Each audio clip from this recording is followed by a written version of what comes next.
Bonjour à tous. Aujourd'hui, petite vidéo sur l'Always On Display. Alors, contexte de cette vidéo, Samsung a publié hier une mise à jour de l'application Always On Display. On est aujourd'hui le samedi 15 octobre 2016, donc vendredi, hier. Une nouvelle mise à jour est apparue qui propose encore plus de configurations. Et je voulais sauter sur l'occasion pour parler de la fonctionnalité Always On Display. Alors, la fonctionnalité Always On Display, je montre le téléphone depuis le début, c'est ni plus ni moins que ça, c'est-à-dire maintenir l'écran du téléphone allumé et y afficher quelques informations utiles. En l'occurrence, là, j'ai l'heure, les minutes, la date, et puis le niveau de batterie. C'est personnalisable évidemment, et ça fonctionne bien sur le S7 pour les raisons que je vais expliquer. Alors, tout téléphone, a priori, peut faire de l'Always On Display. Et je vous donnerai à la fin de la vidéo, pour les gens qui ne disposent pas d'un Samsung Galaxy S7 ou S7 Edge, d'une application Android qui supporte, enfin qui vous permet en tout cas, d'avoir l'équivalent. Il y a toutefois une nécessité matérielle pour le Always On Display, c'est de disposer d'un écran AMOLED. Alors pour ça, sur le S7, S7 Edge, c'est sûr vous en avez un. Pour les gens qui ont d'autres téléphones, je vous redirige vers la page de votre constructeur qui liste les spécifications techniques pour savoir si l'application que je donnerai a un intérêt pour vous ou pas. Alors, pourquoi il faut un écran AMOLED et pourquoi Samsung, donc avec son écran AMOLED, peut proposer ce type d'application-là? Un écran AMOLED, donc dans AMOLED, vous avez le Active Matrix, le AM, et la technologie de l'écran étant OLED. L'Active Matrix, ça permet de piloter chaque pixel de la matrice individuellement. Et l'intérêt donc de l'écran AMOLED, c'est que vous pouvez allumer ou éteindre chacun des pixels de l'écran individuellement. Et donc en l'occurrence, ce qu'ils ont fait ici, c'est qu'ils éteignent quasiment l'intégralité de la dalle et qu'ils ne maintiennent que quelques pixels, ceux que vous voyez, donc ceux qui affichent l'heure, allumés. Ceci a pour avantage de consommer très peu d'énergie, contrairement à un écran classique. Si je prends ici mon Xperia Z, mon Sony Xperia Z, qui a un écran IPS, je crois. L'écran IPS, en fait, il a... Alors évidemment, chaque pixel est piloté individuellement pour la partie couleur, mais pour la partie allumage et rétroéclairage, vous avez une dalle LED sur tout l'arrière de l'écran. Et donc l'écran est soit allumé, soit éteint, et vous pouvez pas, évidemment, allumer un seul pixel. Ce que ne fait pas cette technologie. Voilà pour la technologie AMOLED et pourquoi Samsung peut développer une application de ce type-là sur un écran Always On, un écran AMOLED avec application Always On Display. Alors la mise à jour de l'application, c'est la 1.4.02, qui a été publiée hier, et j'ai ici le changelog. Je vais vous montrer après comment la mettre à jour. Malheureusement, j'ai déjà mis à jour et je me suis rendu compte que l'application Samsung ne permet pas de revenir dessus. Mais en particulier, elle propose des nouveaux réglages sur les parties horloge, calendrier, images de fond, etc. Il y a un affichage qui a été enlevé, mais il y a plusieurs affichages qui ont été ajoutés, en particulier avec des affichages digitaux comme celui que j'ai actuellement là, que j'aime bien. Vous pouvez mettre votre propre image signature sur le Always On Display. Grosse fonctionnalité aussi qui peut intéresser les gens qui écoutent de la musique, donc qui utilisent leur téléphone, leur Samsung Galaxy S7 en tant que baladeur, je dirais. Vous pouvez afficher la piste musicale écoutée. Et puis pour les gens qui ont les S-Cover et S-View, donc c'est les coques Samsung avec la pochette qui se referme, l'Always On Display s'ajuste sur l'endroit où il y a la petite trappe. Une petite trappe plastique de la coque. Je vous mettrai une petite photo qui vous montre à quoi ressemble la S-View. Concernant la consommation, il y a quelque chose dans la release note de cette application-là, mais qui n'est pas nouveau. Samsung garantit moins de 1% de consommation de batterie par heure avec cette fonctionnalité-là. Si vous suivez les notifications qui s'affichent sur votre Samsung, vous aurez vu une notification vous informant de la présence d'une mise à jour concernant le Always On Display. Mais si c'est pas le cas, il suffit de vous rendre dans Galaxy Apps, l'icône qui est ici, que vous lancez, Et vous pouvez faire avec les 3 petits points ici, vous faites mes applications. Alors si vous appuyez sur mes applications, moi je vous le cache parce qu'il y a mon adresse mail qui s'affiche en clair. Vous appuyez sur mise à jour. Je vais vous le montrer en cachant mon adresse. Voilà, vous avez la petite icône mise à jour sur laquelle vous cliquez. Voilà, et ici, vous aurez normalement la mise à jour, entre autres en tout cas, vous aurez peut-être d'autres mises à jour à faire, mais vous aurez la mise à jour 1.4.02 d'Always On Display disponible. Si vous voulez savoir si vous avez déjà fait la mise à jour, rendez-vous dans Paramètres, Applications, Gestionnaire d'applications, et vous aurez ici, listé là, Always On Display, vous cliquez dessus, et vous verrez, j'espère que ça se voit bien, vous verrez la version de l'application qui est actuellement installée sur votre téléphone. Et donc si vous êtes à jour ou non. Une fois que c'est fait, vous avez 2 moyens pour vous rendre dans l'application Always On Display. La plus classique étant d'aller... Ah oui, je suis allé un petit peu trop vite. Étant de cliquer donc sur l'icône paramètres que vous avez ici, ou d'aller directement dans votre menu paramètres. Et dans la section affichage, alors moi j'ai un raccourci ici, je vous renvoie vers ma vidéo des 50 astuces si vous voulez configurer tout ça. L'autre solution étant d'aller ici directement dans affichage, et vous avez une entrée Always On Display. Voilà, donc l'application elle-même a un peu changé. Mais si vous cliquez ici sur à propos de Always On Display, vous verrez à nouveau la version qui s'affiche. L'autre possibilité que je vous suggère aussi, c'est dans les Quick Toggles. Vous avez ici la possibilité d'activer ou de désactiver rapidement Always On Display. Et rappel, toujours vidéos et 50 astuces, si vous restez appuyé sur le bouton, vous allez dans cette application. Voilà, alors maintenant on va aller rapidement dans les caractéristiques de l'application, dans les fonctionnalités de l'application. Alors, je vais commencer ici par le plus évident, donc vous pouvez déjà l'activer ou la désactiver. Donc vous voyez que tout se grise en fonction de si c'est activé ou pas. Alors évidemment, si c'est désactivé et que vous appuyez sur le bouton Power de votre écran, l'écran est parfaitement éteint.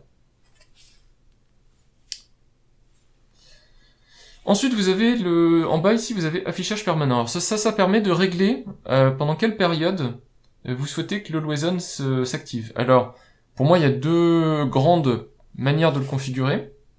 C'est à vous d'ajuster ensuite en fonction de vos besoins. Soit vous aimez bien l'afficher en journée, je sais pas, parce que vous êtes au travail et que vous voulez voir le temps qui passe, et des choses comme ça. Soit vous voulez l'afficher de nuit, parce que le smartphone remplace votre réveil. Voilà. Donc vous pouvez faire les deux, sachant que vous pouvez définir une plage horaire de jusqu'à, enfin moins de 24 heures évidemment, puisque vous pouvez pas dépasser la journée. Vous ne pouvez définir à ma connaissance qu'une seule plage horaire. Donc vous pouvez faire démarrer et fin. Ce qui veut dire que vous ne pouvez pas l'activer plusieurs fois dans la journée. Je sais pas, par exemple de 8h à midi et de 15h à 19h. Ça c'est pas possible. Donc voilà. C'est une limitation. Il faudra choisir. Pour moi c'est plutôt, vous allez plutôt choisir en journée, la nuit ou tout le temps si vous désactivez si vous activez l'affichage permanent. Donc ensuite, si vous cliquez directement sur disposition, vous avez la liste des contenus que vous pouvez afficher. Alors, vous pouvez décider d'afficher en principal une horloge, un calendrier ou une image. Donc, si vous affichez un calendrier, je vous montre à quoi ça ressemble. Vous avez un affichage assez complet d'un calendrier mensuel avec l'heure et puis le jour qui est ici le 15, donc qui est clairement visible. Mais vous n'avez que ça comme mode d'affichage. Vous pouvez aussi afficher une image. Alors là, vous avez plusieurs images. À ma connaissance, les images bougent, il me semble, mais j'en suis pas certain. Mais voilà, alors je vais vous en faire une pour que vous puissiez voir à quoi ça ressemble. Voilà ce qui va se passer. Donc ça va être affiché comme ça en permanence. C'est joli pour les gens qui aiment un peu décorer le téléphone. Par contre, ça n'a aucune utilité en soi, puisque ça n'affiche aucun contenu. Ça remplace intégralement le contenu de l'Always On Display par une image. Le mode que je vous conseille moi, c'est le mode horloge. Et puis vous voyez un choix assez conséquent dans le mode horloge. Alors, je crois la version de base c'est celle-ci, celle qui est livrée. Alors je vais peut-être pas les passer tout en revue, ou alors je vais le faire vraiment très très vite. Mais vous voyez que vous avez classique la date, l'heure, la batterie. Et pour chacune qui se trouve dans cette section-là, vous pouvez afficher ou non les notifications. Si vous voulez rester discret sur le nombre de mails reçus ou le nombre d'appels en absence reçus, vous pouvez décider de ne pas les afficher sur votre écran. de la même manière que vous pouvez décider de ne pas les afficher sur votre écran de déverrouillage. Donc vous avez plusieurs modes, donc en gros, cette liste-là, ces trois-là, ce sont des alternatives, donc celui-là je vous l'ai montré, c'est une version un peu plus moderne d'une horloge, mais tout le monde n'apprécie pas d'avoir l'heure en gros. Vous avez celle-ci qui permet de superposer l'heure et les minutes. Et ensuite, vous avez une horloge un petit peu plus sympa au niveau look, mais moins lisible, donc moi j'aime moins. Quoiqu'à la caméra, ça se lit plutôt bien. Voilà, donc encore une petite variante. Et puis ensuite, vous passez sur des horloges analogiques, si vous appréciez ce type d'affichage. Donc vous avez plusieurs looks.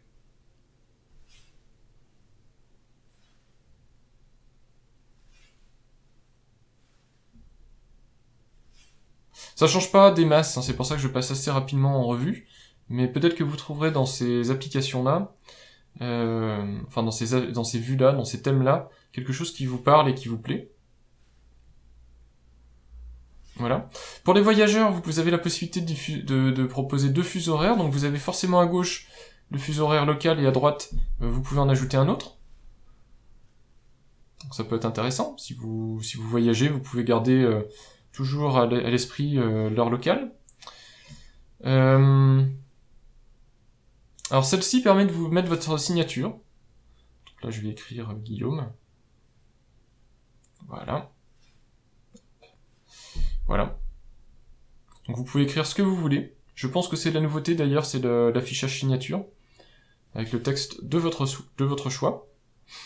Vous avez aussi la possibilité de mettre des photos. Donc vous voyez ici, vous avez l'heure et la date. Et si vous appuyez ici, alors je vais faire attention aux photos qui vont s'afficher.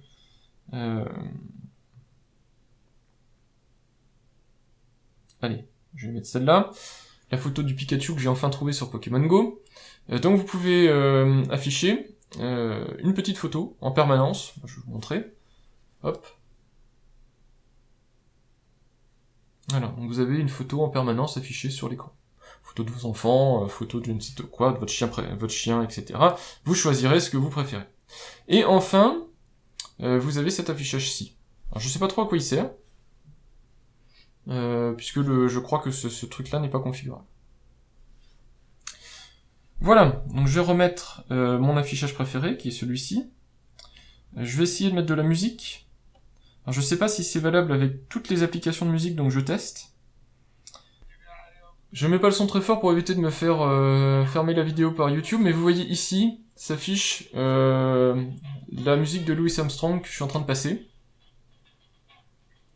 Voilà, donc ça vous permet de suivre en direct la musique que vous êtes en train d'écouter. Voilà, donc je pense que ça fait le tour de la fonctionnalité Always On Display. Alors, oui, donc l'affichage peut éventuellement se déplacer aussi, hein.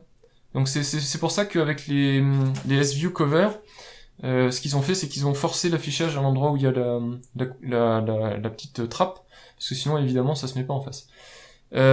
Concernant on peut se poser 2 questions donc sur l'application Always On Display. C'est est-ce que ceci a un impact sur la durée de vie de mon écran, et est-ce que ceci a un impact sur l'autonomie de mon téléphone? Alors sur la durée de vie de l'écran, je dirais a priori non, parce que je vois pas pourquoi Samsung sortirait une application qui va tuer votre écran à court terme. Pour eux, ça va faire des SAV. Par contre, c'est clair que à laisser certains pixels, en tout cas de l'écran allumé en permanence, ça aura forcément un impact plus négatif qu'éteindre l'écran. Voilà. Maintenant, j'ai pas de chiffres, j'ai pas d'études qui montrent que c'est le cas, donc je ne peux pas vous le justifier factuellement. Je pense en tout cas que c'est une fonctionnalité à utiliser si vous en avez besoin, et si vous en avez pas besoin, ne l'utilisez pas, laissez l'écran éteint, c'est toujours mieux pour lui.